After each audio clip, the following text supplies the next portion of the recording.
Hello and welcome. My name is Brooke Gordon and I'm the host of Best for Women Live, a podcast where we talk about leadership, on development and business development specifically, and on stress management. So absolutely delighted to have you here. Joining me today is going to be Nicole, who's the founder of an organization called Kare Granola. So I'm just going to quickly take a moment to dial her in. I know she's online because we were just chatting a few moments ago. So I'm hoping that she pops in very shortly. In the meantime, delighted to have you join us today. Lots of conversation, lots of good conversation that we're going to be having, specifically about things like founder stories and origin stories, what it means to have a purpose-driven brand, which is an interesting one, and we're going to hear a little bit more about the story from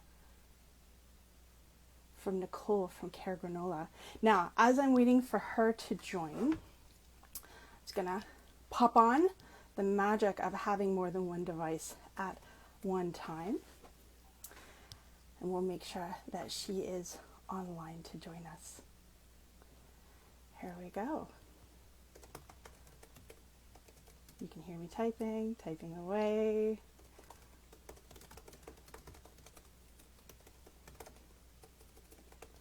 Perfect. There we are. Okay, we've sent her a note. Hopefully she'll hop on in just a moment. So again, some of the things that we want to talk about today is really having a purpose-driven brand. And what does that actually mean? So Nicole and I are going to dig into a little bit of that today.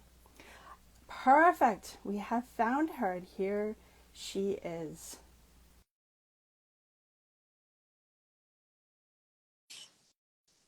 Without further ado, I'm hoping that she will pop on. And then Nicole, perfect, there she is. Can introduce herself. Hello and welcome. Hi, thank you. Good You're to see you. Welcome. So good to see you too. I know the magic of Instagram. It's like, we're here. Hello. I'm trying to figure out this whole thing sometimes. It's a little bit weird trying to figure it all out. Totally true. Totally true. It's sometimes not as intuitive, especially when you join on as a guest. Right. Well, we are absolutely delighted to have you here join us today. And so, Nicole, I was just telling everyone that one of the topics that we're going to be focusing on today is what it means to have a purpose-driven brand, and we will get there. But first, I wanted to know if you could just take a quick moment to introduce yourself to everybody. Sure. Hi, everybody. My name is Nicole Nzegu. I am the founder of Kare Granola, which is a gourmet granola brand. I will be talking a lot more about that as we go, so you get to know about me a little bit more and a little bit about my business. Amazing. I love it. Well, I'm so glad to have you join us here today. One of the things you and I was going back to think about, like, how did you and I first connect? And one of the things, it was a post series that I had done on supporting women, and specifically through some of the volunteer work I do with an organization called Soroptimist. And we've been posting about the UN's campaign of the 16 days to end violence against women. And so that was like our very first point of connection. And since then, you and I have connected on a couple of different notes. We're both members of Canadian Women in Food, and we finally got to meet in person, and I got to hug you last summer at the Canadian Small Business Women Strategy Brunch, which was super fun. So why don't you tell us a little bit about how you got started, why you founded Kare Granola? Well, thank you for that question. And again, it was so exciting to meet you for the first time. It's funny how many friends you make during the COVID time, or online or socially. You connect with people and then you don't get to see them until months later. So that was just, it's always a great way to connect as well. So just a little bit about myself, my business, and how I started. So I'm just going to go a little bit further back. So when I first came to Canada, I moved here all the way from Nigeria as an international student. And so I was in school studying and all that, but along the way, a lot happened. I faced lots of stumbling blocks. I'm sure many international people, students who come here, or people who immigrants come here and face some struggles. But I felt like my struggle was quite a lot, because when you're innocent and you come into a new country and you don't know your way around alone, you might be open to some, you might be vulnerable to some people, right? To people who might want to take advantage of you. But in this case, in my case, I was in school, and then over time, I got into a relationship that was just really abusive and sexually abusive. And then I faced immigration issues as well. So all of these combined together led me to depression. And for a long time, I battled depression. I attempted suicide. And even after that, thank God that I survived that. But after that, I continued to battle suicidal thoughts continuously and ongoing for several years while I was being tormented in my situation. And so during those process, it was really hard to get by, and cooking was one of my favorite things to do. It was just something that I would do, just bring people around as much as I could to just surround myself with friends who would help me, put me in a better mood through food as well. But even though I didn't tell anybody what I was really going through, the fact that I could have my friends, some friends around, before they got isolated from my life, was one of the things I did then. But over time, after getting over all of this and still struggling, I started looking for foods that would help me to boost my mood, foods that would help me to put me in a better mood, in a better frame of mind, because sometimes what you eat also impacts your well-being. Yep. So I started looking into more food that would help me with my mental health and all that. And so during this process, I played around with different foods and all. And then I wasn't even thinking about starting a business, but I knew that I wanted to help other women. I knew I wanted to support women in one way or the other. I just felt that if I went through this, other people are going through worse situation even, right? And so I just wanted means to support everybody. And so over time, as I'm working on my recipes that would help me, and then came along granola, right? My sister introduced me on how to make granola, and then I was just making it for fun. And then after playing with lots of recipes and ingredients that would help me, and so Nichole Kare Granola was born. And I created that initially when I started. I just didn't want to open or start working in a charity organization. I just wanted a business that would stand as a purpose, as a beacon to also support other women, encourage other immigrant women, women of color, or women of any kind of status as well, but predominantly people who have gone through any kind of hardship. So this was my way of saying I will use my success story to encourage other women as well. Okay, I want to pause there to say you are so inspiring, and I want to thank you for your bravery to share your story, because you and I have had conversations about this before, and I know that this is an act of bravery for you to share your story, and I'm going to really try not to get emotional while I say this. And so thank you for being so bold. But it also, I love the origin story. The name starts to make so much sense, right? It's not just about the granola. The granola is a vehicle almost for so much more. Yeah. Yes, nutrition and health. Yes to care. Yes to community connection. I'm starting to hear all these little pieces that get woven in. Yeah, exactly. So you get that. So that's where we came up with the name Care, right? Because we care. We are not just any brand that is just out there to make money or just to be popular there. We want to make sure that we are reaching our community. We are creating a community. So Kare Granola is all about building that community through food, through people coming together, whatever it is. We do have lots of community events that we support as well. We work with other women's organizations. For our anniversary is coming up in July, actually this month. Oh my gosh, right? So our anniversary is in July 19th. So part of what we are doing is partnering with Sunnybrook Hospital. So we'll be having a community event with that. It's part of ways that we're always engaging our community and bringing people involved, getting people in, and just to say, hey, we care. This, through our granola, we're creating different kind of ways to reach out as well, to give back, right? I after going through what I went through, I just wanted to give back to people who have also been through that, or people who are ready to, who want to support us as well. Last year we did similar thing again. We did like a hiking, what's it called, a treasure hunt hike. And so we invited everybody from different part of the city. Everyone came, and it was so much fun as well. So those are other ways that we are also working with our community, not just to we're just working with people to create some social responsibility there as well. So yeah. Oh, amazing. I love it. I remember the photos from the hike. That was so much fun. Right. And you so your anniversary is not just an anniversary of the business. How many years has it been? It's we'll be celebrating our 2-year anniversary. Wow.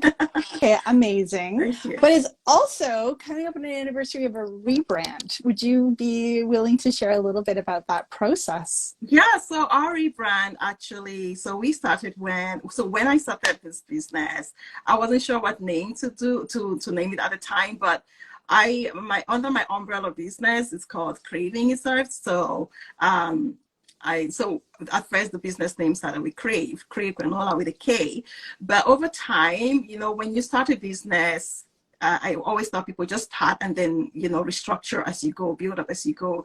And so when I started that, I figured, you know what, I want a name that stands out. I want a name that speaks to who we are, to our vision, to our mission, and all that.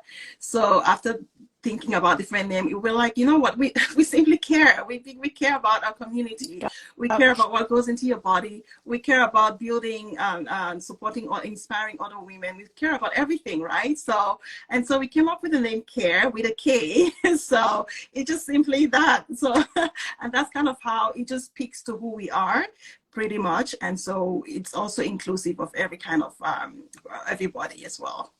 Oh, and you know what? I think it's a really important point, because you are a growing business. You know, we're going to talk a little bit more about not just your journey, but your journey as a solopreneur. But before I dig into that, I think you've really hit on something that's important. Is often when we start, we don't have our whole identity as a business really fleshed out. And so we start at the starting point of what makes sense in that moment. And so I also want to commend you for, again, your bravery and your courage, because when you rebrand, there's risk involved in that. Yeah, there's risk involved because, you know, I think I launched a business, and after our first year, I thought, okay, it's time to rebrand and change the name altogether. So, and by my first year, I already had about, I think I already had about 800 followers at the time. So it was like starting all over again to rebuild trust and rebuild brand and tell people, hey, this is who we are. We're just the same business but different name. So it took a little bit of time to get to that, and changing the website, changing the name, the logos and everything like that. So it took some time to do, but I just believe that, you know, once you start something, like you said, just put it out there and upgrade and improve on it as you go. So that's where we are now. Yeah. And it's brought you so much more alignment. I mean, I hear it just in the conversations that you and I have had. You have so much more alignment in your messaging, because the brand, the product, and you are all have so much more alignment. Exactly. Absolutely. Have you found there's a lot more ease for you in terms of marketing, in terms of activities? Yeah, it's been a lot of ease right now. The only funny thing is that sometimes people are like, is it Care or is it Carrie? Carrie. So we get that a little bit every now and then, because it starts with a K, right? So and then we just have to correct people. It's Care. So and so maybe I should put the slogan, because we care, so people know what it is really. Right. Make it really explicit, right? Not right. Everybody. It seems so obvious, but it's not obvious to everybody. It's not that obvious, actually. Yeah. So so I'm saying it, everybody. It's Care, not Carrie. Love that. But yeah. Okay, so I want to pick up on that, because I think that's also a really interesting and important point, is that you do have ease in alignment, but it has not been easy. Yes. Yeah, So, I see you shaking your head. right. Okay, tell us a little bit about that. So when I say, I mean, when I say it has not been easy, it's just, has not been easy being a solopreneur, running a Yeah, business overall. yeah, If you're a business owner, you know the struggles that it take.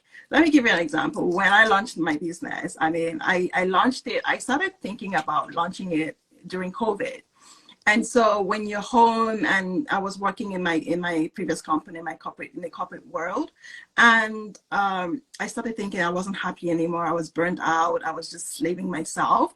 And then somehow I just started looking at YouTube videos. Everybody how to start a business and whatnot. When I started doing all the research and all, so I think I was so enthusiastic. There's so much that people put out there in social media, on YouTube videos, where you hear, oh, I started my business last month, and this month I'm making $1 million, and launch a business and do this and do that. So everything is so glamorized and so romanticized in such a way that you feel like I will start my business and immediately customers will know me tomorrow. you yeah. know No, I actually don't know anyone who's done that, except for the people who've done it many times and are bringing exactly. followers with them, right? Exactly. Yeah, Over time, I got to realize, there's a saying, it takes 10 years to build overnight success. yeah, And so that stuck with me. But I'll come back to that. But I was just, in the first few months after launching my business, did the packaging, did everything that I could do. Everything was really on point. Built my website, got things that I needed to do. I was like, yes, we are ready to roll. And when I launched my business, in 3 months later, not one sale. I'm like, what is happening? Because prior to launching it officially, because I was selling it to friends and family and word of mouth, it was spreading. I thought, okay, there's this validation there. So when I officially launched it, it wasn't as fluid as I thought it would be. And I was like, what is going on here? And so I felt that sent me, I almost felt depressed, because I would follow other businesses that are like me and all that, and it was like, what am I doing wrong? What is possibly the case? And so there comes Mr. Imposter Syndrome. Right? So imposter syndrome and all the limiting beliefs just keep coming in and creeping in. You can't do this. Why are you doing this? What have you gotten yourself into? You can't stop now. You have to stop now before it's too late. Just, go back to your job and all that. And 3 months in, it was so difficult, because I'm like, what? I couldn't figure it out. But over time, I started learning. And because I launched it without necessarily taking any kind of courses initially, and all, it was over time that I started finding other incubator and accelerator courses, and finding a community that helped a lot. But people glamorizing how successful business overnight success is not real. So that's my message to many people. If you're starting a business, it's not real. So over time, with research, with homework, I did realize that my journey is not your journey, and it's not another person's journey. It is my business journey.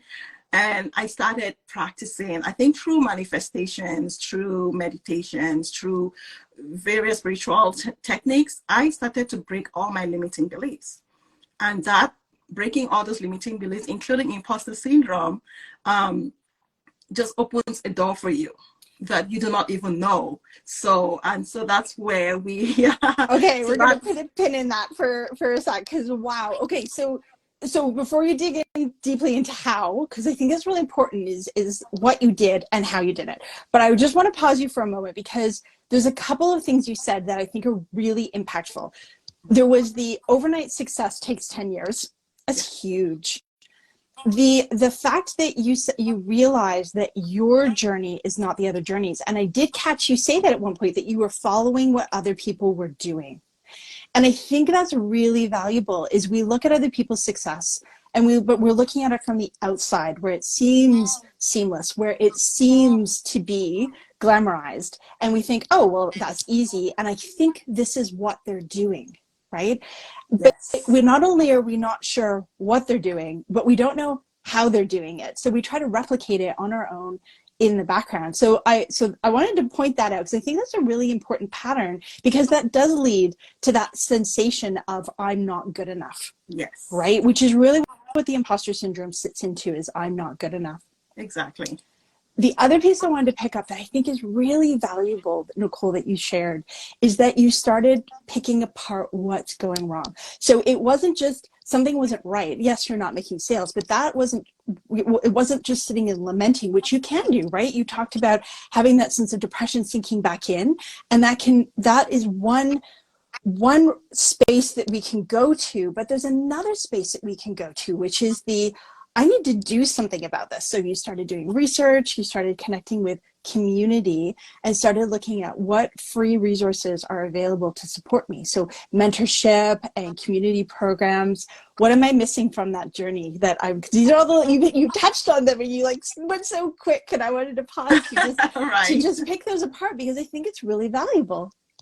Yeah, absolutely. Because so when people say, just to go back to that, when people say, oh, I launched my business last month and in 2 months I'm making $1 million, you have to first of all find out what kind of business are they doing, right? Not to say that it's impossible. It is possible for some business to just grow overnight, but the truth is that there have been some background work in the past. There's a historical data of blood and sweat somewhere in the background, right? People didn't just show up online on the internet and suddenly it grows. Yep. And so that was one thing that I failed to realize eventually. And I'm glad that within the 2 years of my business, I have learned so much, right? And so what may have taken, I realized what may have taken people 5 years to realize, I'm realizing it within my first 2 years, right? Yep. So, and that's something that I had to look within and stop looking outside, right? Yes, there are people that inspire you. There are businesses that you can look up to. There are mentors that would guide you and all that. But at the same time, I had to sit back and say, I started reading books. I was reading more around business books and things like that. One of the books that actually changed me and my concept of running a business, what's the name of that book now? Oh, I just okay, if I remember it, I'll put it. It'll come to you. And if not, message me and I'll put it in the chat. Yeah, it's by Reid Hoffman, the founder of LinkedIn, and somebody else. If you're in the chat, if you know the name, let me know. I forgot it. It just kind of It'll connect us. Yeah, so that book kind of helped me, and then I started reading much more books on businesses and things like that, and also started practicing my own spiritual growth, mental growth, and all of that combined. Because as a business owner, you need to give yourself time. You need to think. You need to have a breathing space, right? So I started practicing doing all those practices, which sort of helped me to also navigate through, to also set in and say, okay, this is fine. This is okay. What you are on the right path.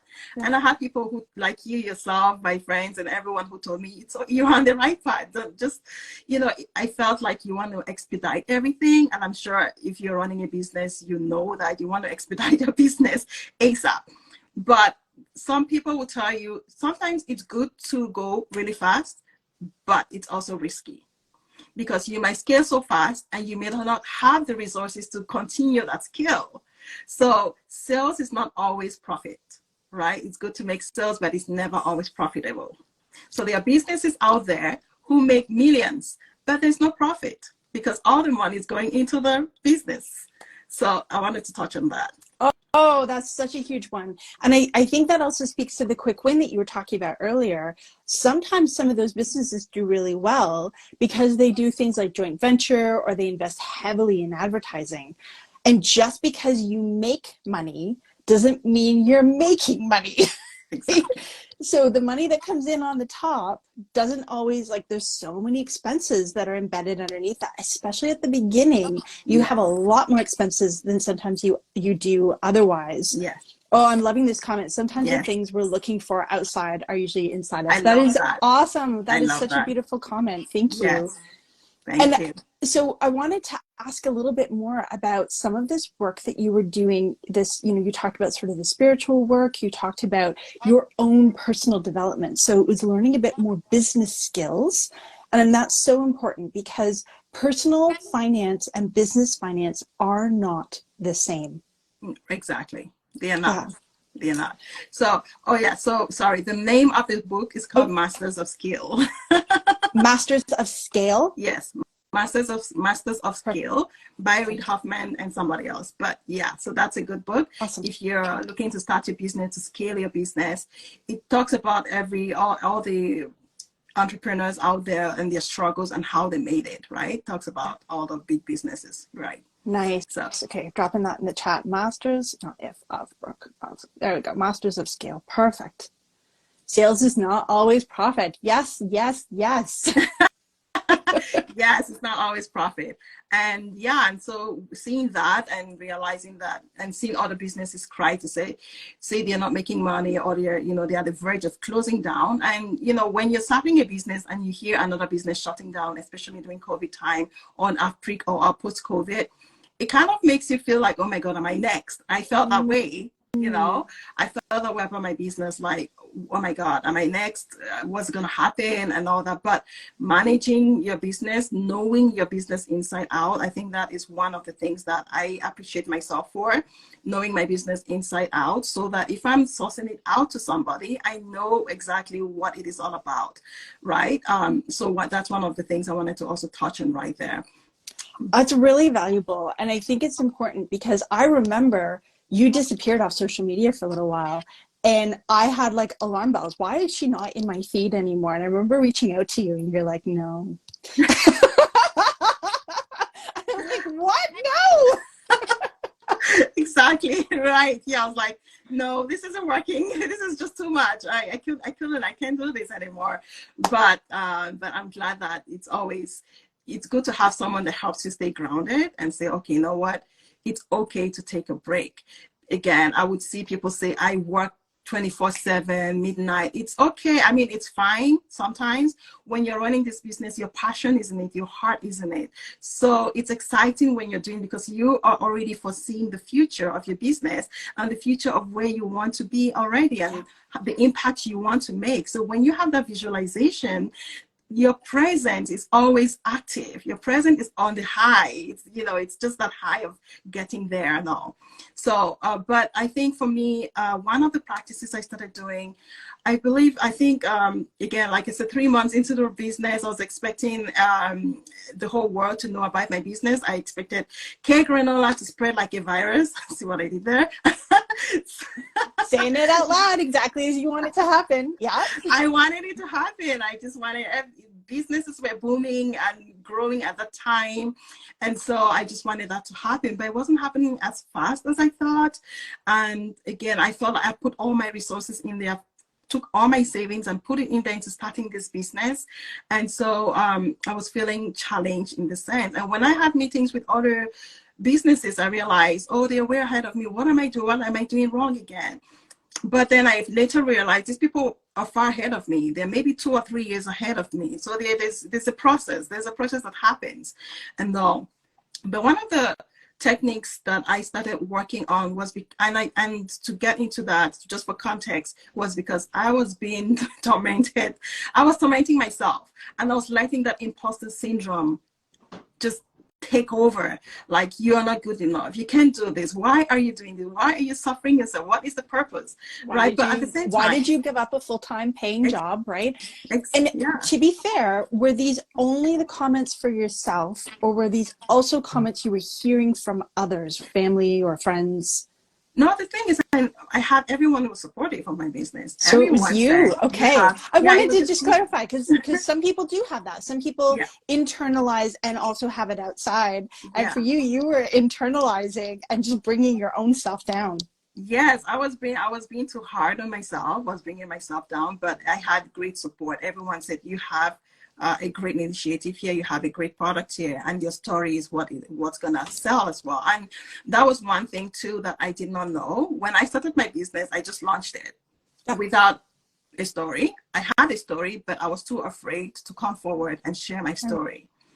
The founding story. I remember I shared that with, I think you were the first person I shared that with, actually. I think you were too. Yeah. And I made a promise to you at that time that I would find platforms for you to share your story and to create safe spaces for you to practice, because your story was so powerful, and it was helping you start to shape the story that you wanted to tell, which didn't need to be your whole story. It was the elements of yourself that you wanted to share. Exactly. And you helped me to navigate through that. It was scary to just share my story. And then that's when I started discovering about your brand story, your business story, your founding story. What are those? I didn't know those things.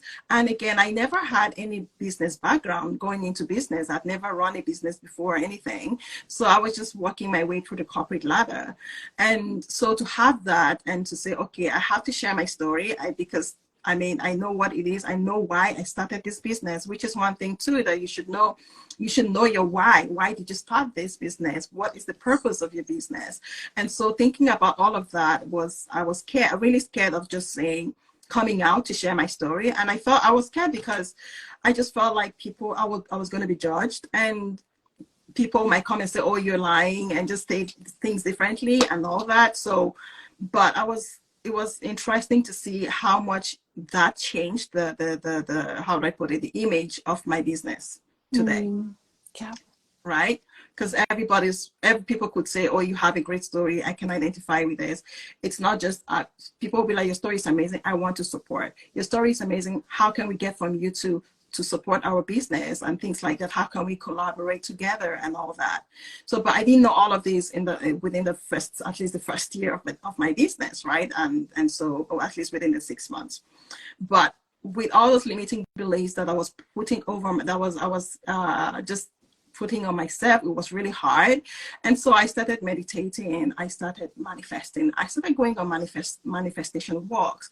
I remember this thing where I started writing down everything that I needed, everything that I wanted to see, how I wanted to do it. And I went on into the 7 days of manifestation, like just deep into it. And we can talk more about that, but I'm working on another business in that area because I'm working on We'll talk. Yeah, we can talk about that later. So, but yeah, so it just things that I did, I went deep in. I said, no, I have to take charge. I have to start doing different techniques. And so the reason I tried this was because I had I usually use the vision board, but the vision board never ever worked for me for some reason. People can vouch by it, and it's great. It's a great technique to use for visualization, but for some reason it just didn't work for me. I would wake up in the morning and we're staring at each other like, so are you going to do something, right? So it wasn't really working for me. But I started doing something different, like manifestation walks. I would write daily what I want to see for myself or what I want to visualize, and I'll take that with me and I'll go for walks. And I did that like deep in with meditation for like 7 days straight. Yep. And after the 7 days, everything started falling in place. I got my first big order. I remember I had also opened Etsy. Again, that's one thing. Everyone's like, I opened Etsy and I'm making millions again. I was like, Etsy is your platform. Why is it not working? My product is unique and all that, blah, blah, blah. But then I still wasn't even making not one sale on Etsy. So that happened. And so as soon as I broke those limiting beliefs and told myself, I think manifestation is a way to break out of imposter syndrome and limiting beliefs. I would guarantee you that, because that happened for me. And all of that felt like I just broke them down and broke those walls, and I saw things started to take form, things started to change. I remember I said, I want to be speakers there. I want to be on speaking events. I want to be on other media events. I want to be invited here and there. And all of those things started happening after I did that.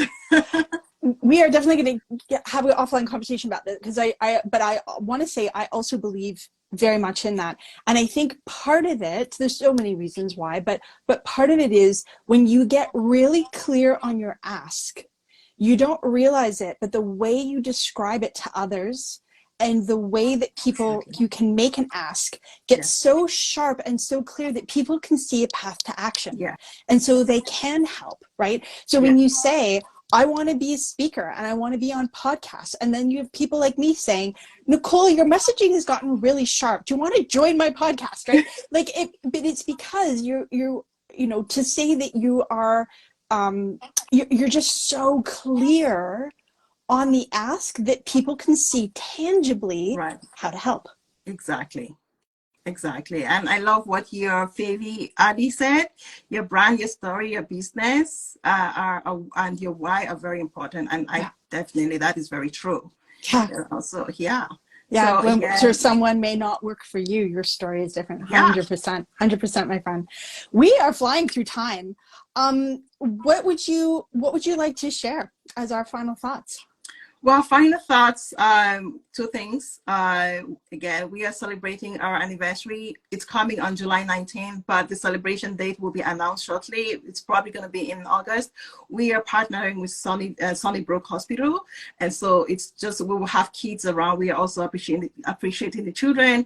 There will be painting of the mason jars, and you paint it and then you fill your jar with granola in it. There will be other field games here and there. So there is more to come, so more on that will be announced, and Just proceeds quickly, from that. Sorry, go ahead. this is broadcast everywhere. So where is that? So we have the location will be announced. I'm just What mentioning city? that for now. What city?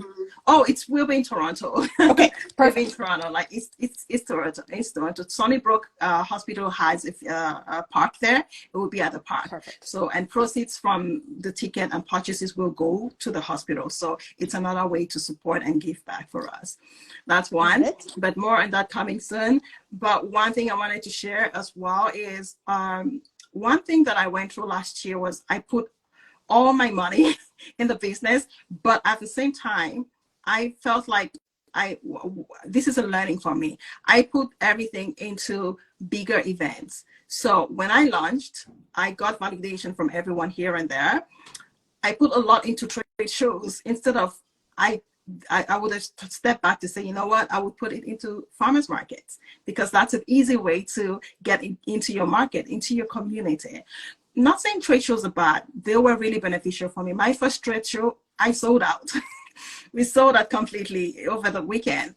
But trade shows are expensive. Know your cost and cash flow. And because one thing I mentioned earlier, some businesses it's good for your business when it picks up so fast, but it could also pose a risk. So on my first year, I felt like we went so fast, but then there was a risk of financial stability there, of cash flow, because we spent everything possible that we could. And so we had to take a step back on year 2 to say, okay, this is what we're going to do differently. So we are now working on restructuring and all that.